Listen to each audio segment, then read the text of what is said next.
Hello, my name is Natalie, and a year ago everything in my family changed completely because it turns out that my father had an illegitimate son. One day I was at home while my parents were still at work. Someone knocked on the door.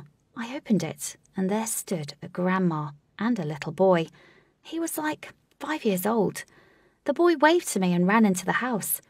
I was confused, and this old woman explained that he would stay for a couple of hours, that my parents would be fine with it, and that I should look after him. I was like, what? But this mysterious grandma was already leaving. Okay, I guess.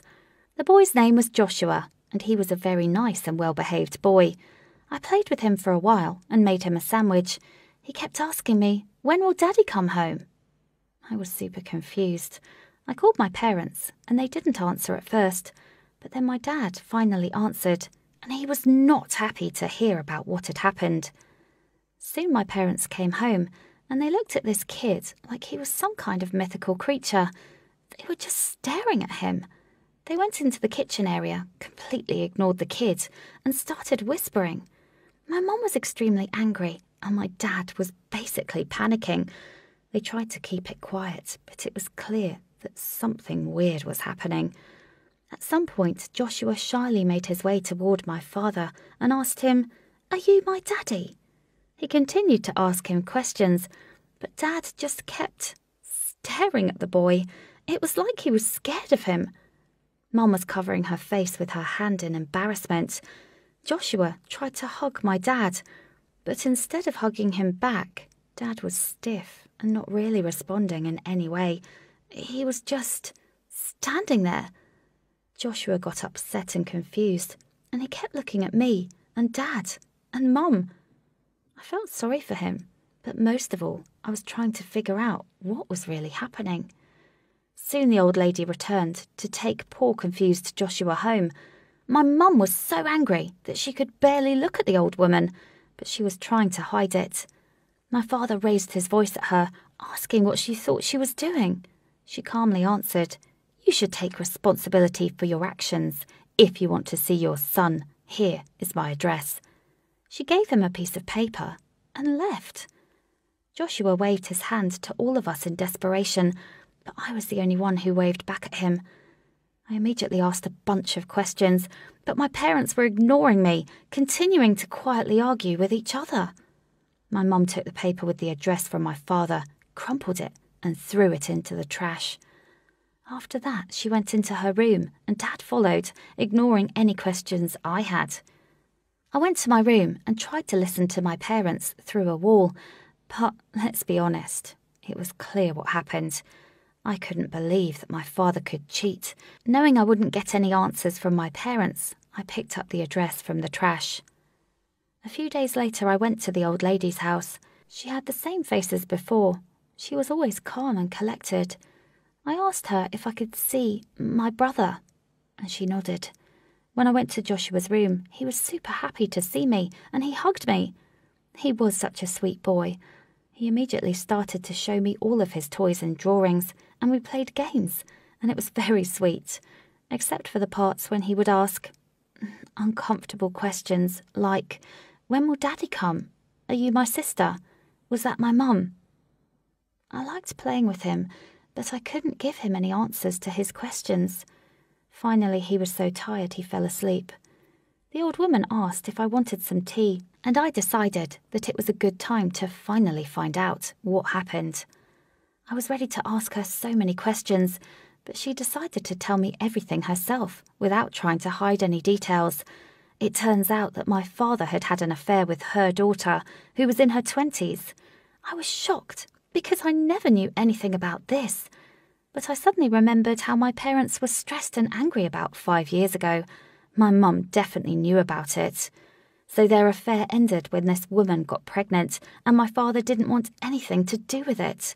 The woman herself was broken by this, and she never wanted the child, so she moved somewhere else without leaving a trace. She didn't even tell her mother where she was going. Stubborn as she was, the old woman decided to raise her grandson herself and not contact my father in any way. Well, together with her husband. She got a bit more emotional when she was talking about him. He was a very kind-hearted person, but he died a few months ago, and it was too difficult to raise a kid all by herself. So she reluctantly decided she would finally contact my father because she needed help. Of course, she wouldn't ask for it directly. It just wasn't her style. As I was walking home, I was so shocked by all of this. My father wasn't the person I thought he was. I looked up to him, and now he seemed like someone completely different. But I believed that he would do the right thing, so I decided to talk with him. When he was home, alone, I asked him how he could cheat on my mother and how he could leave his son alone, like that. He didn't know Joshua's mother left, and he wanted to concentrate on our family, but everything he said was just excuses. I was disappointed in my father, but wanted to give him a second chance. I told him that now he could take care of this boy because he clearly needed a father. My dad agreed, but he clearly didn't want to do it at all. He said that he would spend some time with Joshua, but not in this crazy woman's house, so instead he would go and see him at playgrounds and parks. Joshua was always happy to see my father, and he was always trying to talk to him or play with him. And my father tried, but it wasn't really genuine. Sometimes he would stay at our house, but only when my mother wasn't home. She didn't want to see Joshua or even hear about him. I guess it was too painful for her because this little boy was a reminder of my dad's infidelity. I felt sorry for Joshua because he was such a sweet little boy, but it got even worse. Pretty soon my father stopped seeing Joshua and even me and my mum. He always stayed late at his job because he had so much work to do. Everyone knew it was a lie because he had never done that before, but we never talked about it at all. Mum was acting like everything was all right, but I could see how heartbroken she was. I continued to see Joshua because I felt so guilty. He was my half-brother after all, and he was always happy to see me, but a little disappointed that his daddy wasn't around, and he wasn't always allowed in our house anymore because my mum had forbidden it. She hated him. One day we were playing at a playground not far from our house, and Joshua fell into a big puddle. He was soaking wet from head to toe and needed a change of clothing immediately. I had no choice but to go home and ask my mum for it. When we arrived and I asked my mum, she refused and said he should get a change of clothing at his own house, which was like an hour from ours. I tried to make Mum change her mind, but she kept saying no. It was painful to hear, especially for Joshua. He couldn't understand why she was against it and why she wouldn't even look at him while she was talking. The whole way home, he was extremely upset and cold. We couldn't take a taxi, so we had to take the bus. As we were rushing to finally get Joshua home, he suddenly stopped and started doing something in the grass. After a minute, he gave me a bouquet of dandelions and asked me to give it to my mum because he thought he had upset her somehow. I couldn't believe how kind he was and that he thought that it was his fault somehow.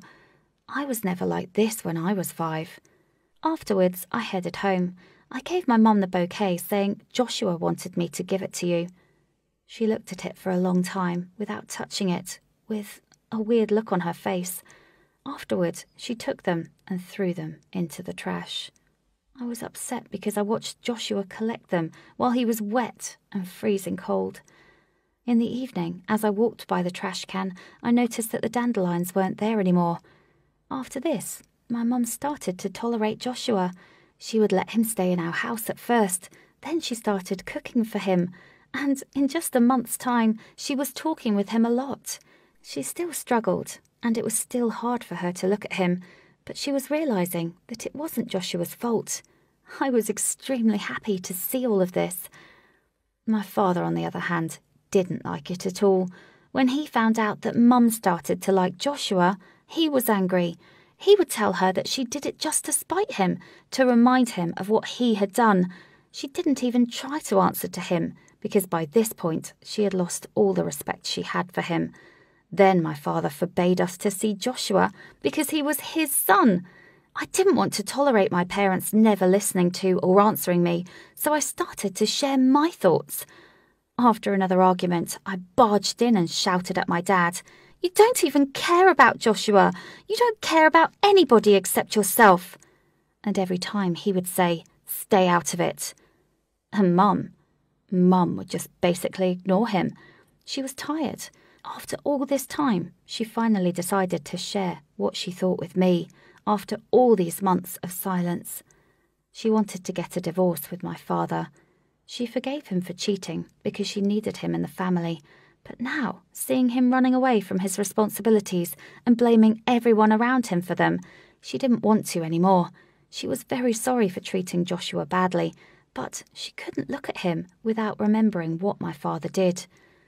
It was hard for me because I still loved my father. I still believed that he could be better. Then he finally came to me, but it was far from him trying to be better. He told me that he cheated because my mum didn't respect or love him anymore. Begged me to go with him when they got the divorce. I remembered Joshua and how much he wanted to see his father, and it made me feel sick because I felt the same. He was never home, so I refused. At least my mum tried. Later I found out that he tried to take Joshua away, but his grandma wouldn't let him, and even called the police. It was so funny how hard he tried now, when he realised that nobody needed him anymore. Well, they got divorced, and I have seen him once or twice since then. I see Joshua regularly, though. He often stays at our house, and we both love him. He even calls Mum, Mum. She smiles every time he does that, although it still hurts when he asks where's Daddy. And I don't know where he is. I mean, in his life. But I still hope that he will change, and all of it still hurts. This was a long story, so thanks for listening. Tell me what you think in the comments, and don't forget to subscribe.